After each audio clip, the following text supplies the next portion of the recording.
Este vídeo é parte de uma revisão do que estudamos em Ciência Política 3 no período pré-pandemia. O autor da teoria da oligarquização das organizações é de origem alemã e a pronúncia correta do seu nome deve ser algo parecido com Robert Michels.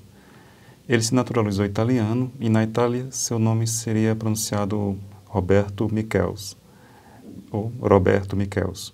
Mas ao longo deste vídeo vou adotar uma pronúncia brasileirada e chamá-lo de Michels. Eu passei para os alunos um artigo de Pedro Floriano Ribeiro sobre a Lei de Ferro das Oligarquias, mas neste vídeo vou me limitar a comentar trechos diversos do livro Political Parties. O livro foi traduzido para o português e pode ser encontrado na biblioteca do CH da UFC com o título de Sociologia dos Partidos Políticos. Há um certo grau de determinismo biológico presente nos argumentos de Michels, que também deixa transparecer concordância com alguns preconceitos prevalecentes em sua época e que infelizmente até hoje continuam existindo. Mas eu recomendo a leitura do livro inteiro porque ele tem muitos trechos geniais e principalmente porque a teoria da oligarquização das organizações continua com a mesma relevância de 1915, ano da segunda edição do livro. Para Michels, no dia das eleições de uma democracia eleitoral, as pessoas estão simultaneamente exercendo sua soberania e renunciando a ela. Para Michels, o ideal democrático é o autogoverno das massas em conformidade com decisões de assembleias populares. Mas esse ideal é irrealizável em uma sociedade populosa e complexa, porque simplesmente não há como reunir milhões de pessoas em uma assembleia e também não pode se esperar que uma grande proporção da população seja tão interessada por política a ponto de participar de assembleias frequentes.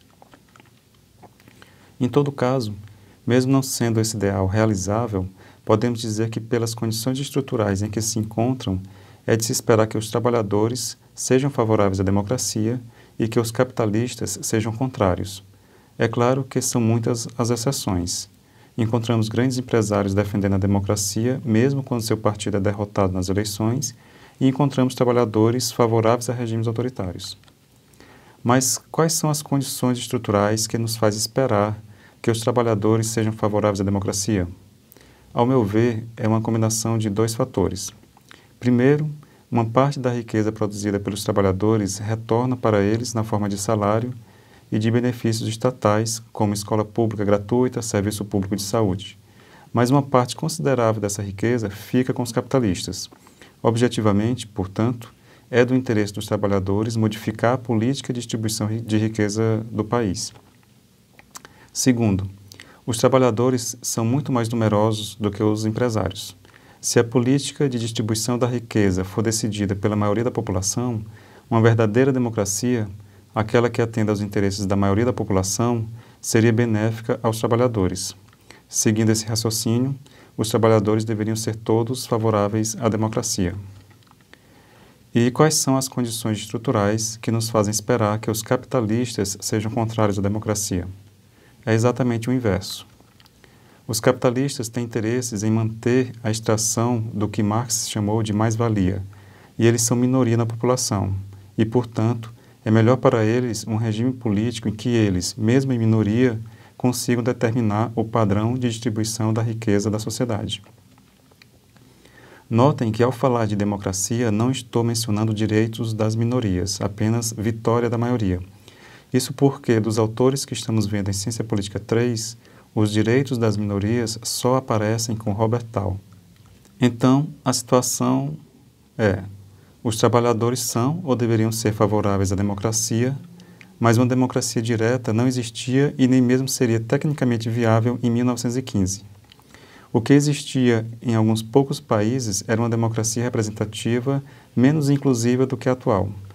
E, nesse contexto, trabalhadores isolados são impotentes frente aos capitalistas. Para terem poder de barganha, os trabalhadores precisam coordenar suas ações e agir coletivamente, ou seja, precisam estar organizados. O partido político seria justamente a organização que congregaria os trabalhadores e coordenaria as ações necessárias para forçar o Estado a se modificar de modo favorável aos interesses dos trabalhadores. O problema, segundo Michels, é que as organizações tendem a se tornar oligárquicas. Por quê? Organizações grandes são de administração complexa e são necessários vários conhecimentos técnicos específicos para gerir uma organização complexa. Se uma organização nova, um sindicato ou um partido político, por exemplo, for criada por um conjunto de trabalhadores inexperientes em política e gestão, todos os trabalhadores estarão mais ou menos no mesmo nível. Eles serão habilidosos em sua profissão original, mas inexperientes no trabalho político e de gestão.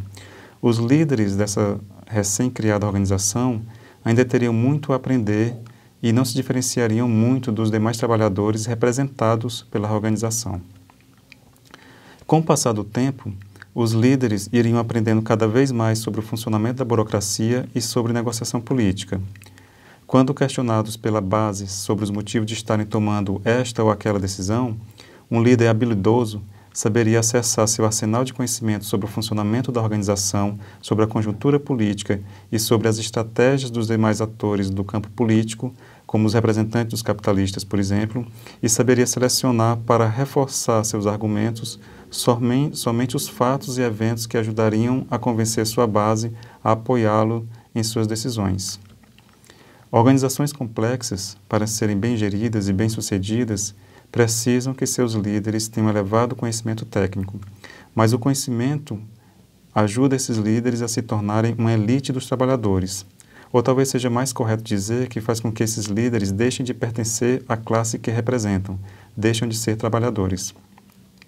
Assim, como argumenta Michels, os líderes que antes eram apenas agentes de execução da vontade coletiva se emancipam da massa e se tornam independentes do seu controle. Quanto mais complexa a organização partidária, menos eficiente é a direção por membros comuns e mais necessária se torna a especialização da elite dirigente. Novamente citando Michels, os líderes têm que ser mestres na arte de controlar reuniões, de aplicar e interpretar regras, de propor moções em momentos oportunos.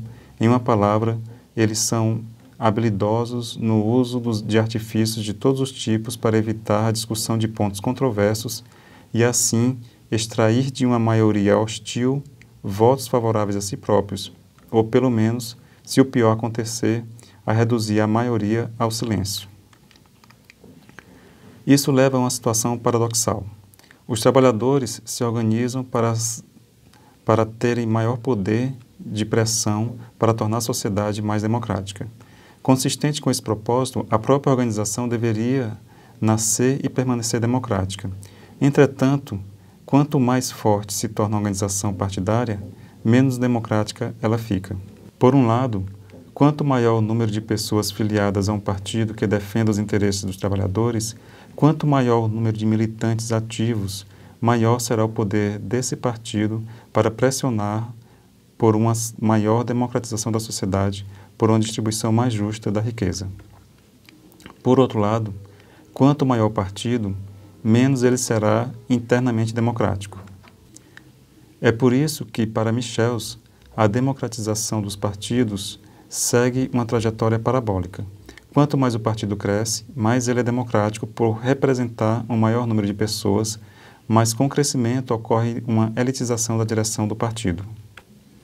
Michels, inclusive, sugere que a tendência é que apenas um pequeno número de pessoas, muitas vezes apenas 3 pessoas, de fato tem controle sobre o partido. Michels também aponta características do proletariado como obstáculos a uma maior democratização do partido. O proletariado tem uma vida muito cansativa para tomar parte efetivamente da vida partidária. Depois de um dia de trabalho, a prioridade é o descanso. Por isso, partidos proletários costumam estar repletos de estudantes pequeno-burgueses que se identificam com a causa operária e têm tempo para estudar e maior facilidade para reflexão teórica por serem mais habituados à leitura. Seria mais democrático um partido que pretende representar os trabalhadores ser dirigido pelos trabalhadores, mas em muitos países, na época de Michels e ainda hoje, não é isso que ocorre. Além disso, por não possuírem os conhecimentos técnicos dos líderes e por não conhecer os detalhes das negociações em que os líderes estão envolvidos, as massas facilmente aceitam a ideia de que seus líderes têm uma superioridade inexplicável. O verdadeiro poder das massas é sua capacidade de substituir os líderes nas próximas eleições em caso de insatisfação. Os líderes têm que se manter sintonizados com as massas, caso contrário, ocorrerá a ascensão de novas lideranças que melhor representem os anseios das massas. Mas, mesmo esse poder de influência que as massas exercem sobre as lideranças é problemático porque é uma oportunidade para o sucesso de demagogos, ou seja, de líderes que prometem para as massas o que elas querem ouvir, mesmo se tratando de algo destinado ao fracasso. Nas palavras de Michels, demagogos são os cortesãos da vontade popular. Em vez de elevarem as massas a seu próprio nível, eles se rebaixam ao nível das massas.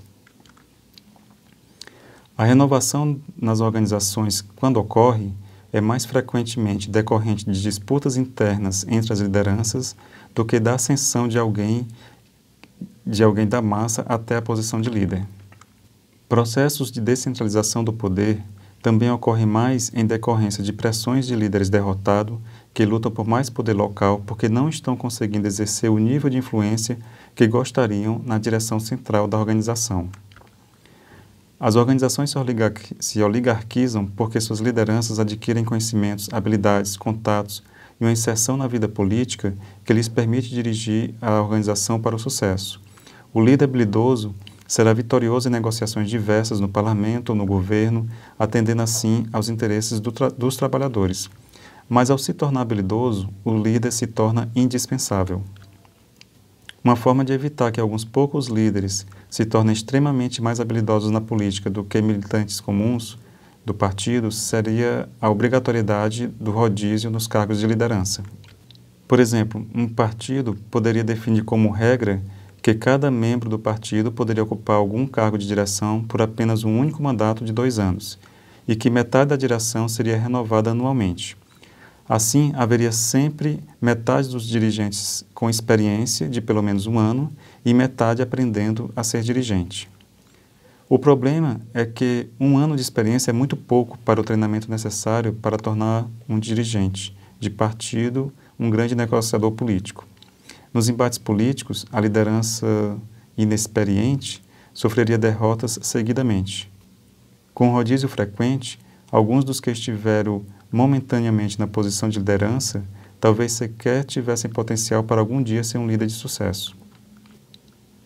A organização, com a preocupação de ser internamente democrática, perderia os embates com as demais organizações da sociedade, inclusive com os partidos representantes dos capitalistas, e perderia a oportunidade de fazer avançar a democracia na sociedade. Fracasso após fracasso, o partido perderia filiados e desapareceria. Na verdade, um partido que se mantenha internamente fiel ao princípio democrático seria tão ineficiente no sistema eleitoral que jamais se tornaria um partido de massas. Michels também avaliava que lideranças estáveis seriam mais honestas e efetivas porque teriam que honrar compromissos de longo prazo. Um líder, sabendo que sua passagem pela direção do partido seria rápida, ficaria tentado a aproveitar a oportunidade para obter o máximo possível de benefícios pessoais, enquanto um líder com expectativa de estabilidade evitaria cometer atos que pudessem pôr em risco a sua posição. Uma alta rotatividade das posições de liderança também comprometeria a eficácia da organização, porque ficaria mais difícil estabelecer compromissos de longo prazo com outras organizações. Essa é a lei de ferro da oligarquização das organizações políticas que pretendem seguir o princípio democrático e ser elas próprias democráticas. Ou se oligarquizam ou perdem a relevância no cenário político. Nenhuma organização parece conseguir desobedecer a essa lei e continuar relevante. Por isso, ela foi apelidada de Lei de Ferro. Como quebrar a Lei de Ferro? A única forma que consegui pensar de evitar a oligarquização seria por uma lei nacional obrigando todos os partidos a adotarem procedimentos que forçassem a alternância das lideranças. Isso faria com que deixasse de ser desvantajoso não se oligarquizar. Todos os partidos concorrentes estariam fazendo o mesmo e todos perderiam eficiência, não havendo alteração nas posições relativas dos partidos em relação a tamanho de militância, número de filiados ou simpatizantes. poder de barganha e vitória nas eleições. Mas, para concluir, não sou especialista em partidos políticos e essa proposta que eu mencionei é completamente utópica. Então, se você souber de algum exemplo de desobediência bem-sucedida a essa lei, peço que compartilhe conosco, faça seu comentário. Se você conhece ou consegue pensar em algum mecanismo que permita a um partido simultaneamente permanecer internamente democrático sem oligarquização da sua direção e se tornar um partido de massas, por favor, nos diga como fazer isso.